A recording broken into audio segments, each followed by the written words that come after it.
আমি যে আব্দুর রহমান জামির কথা বলি, জাম শহরে তার বাড়ি।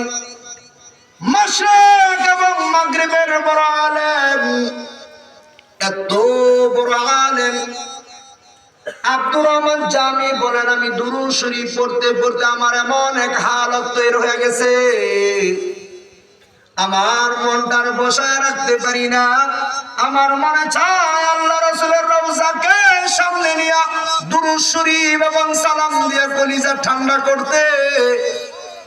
এই চিন্তা ভাবনা করে নিয়ত করে ফেললেন, পায়ে হেঁটে হেঁটে জাম শহর থেকে আল্লাহ রাসূলের রওজা জিয়ারত করতে যাবে দুরূদ পড়ার জন্য। এ আল্লাহর বান্দা কি করছে, আমি আল্লাহ রাসূলের রওজায় যাব, কি হাদিয়া নিয়ে যাব। তাই চিন্তা ভাবনা করে হাতের মধ্যে কলম নিয়ে একটা কাতার মধ্যে 43 লাইনের একটা কবিতা লেখা বলাইছি। এই কবিতার মধ্যে যে কথাগুলো আছে, আমার হৃদয়ের যত ভালোবাসা, আমার মনের মধ্যে যত কষ্ট যন্ত্রণা, সব যন্ত্রণা ভালোবাসা দিয়া আমি কবিতাটা লিখছি। আমি আমার রাসূলের রওজায় গিয়া কবিতাগুলো আমার নবীকে শোনাবো। এই চিন্তা ভাবনা করে কবিতা লিখে রওনা করে দিলেন মক্কার পথে।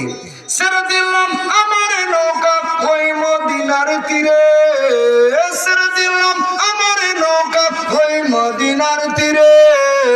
মক্কা ওয়া মদিনায় আমি দেখব মনে প্রাণে, মক্কা ওয়া মদিনায় আমি দেখব মনে প্রাণে।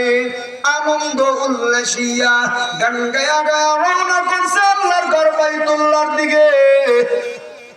যাইতে যাইতে তাকা দেখে আল্লাহর ঘর বাইতুল্লাহর কালো গিলাফ দেখা যায়। আল্লাহর ঘর বাইতুল্লাহর কালো গিলাফ দেখে আল্লাহর পাগল হমনে নাচানাচি শুরু করছে। এমন ভাবে পাগল পড়া হয়ে গেছে আর বলতে শুরু করলো, লাব্বাইক আল্লাহুম্মা লাব্বাইক, লাব্বাইক লা শারীকা লাক লাব্বাইক, ইন্নাল হামদা ওয়ান নি'মাতা লাকা ওয়াল মুলকু লা শারীকা লাক। এমন ভাবে তালবিয়া পড়তেছে আর হাওমাও করে কান্নাকাটি করে, কেমন জানি কি যেন তিনি মূল্যবান জিনিস হারিয়ে ফেলছে।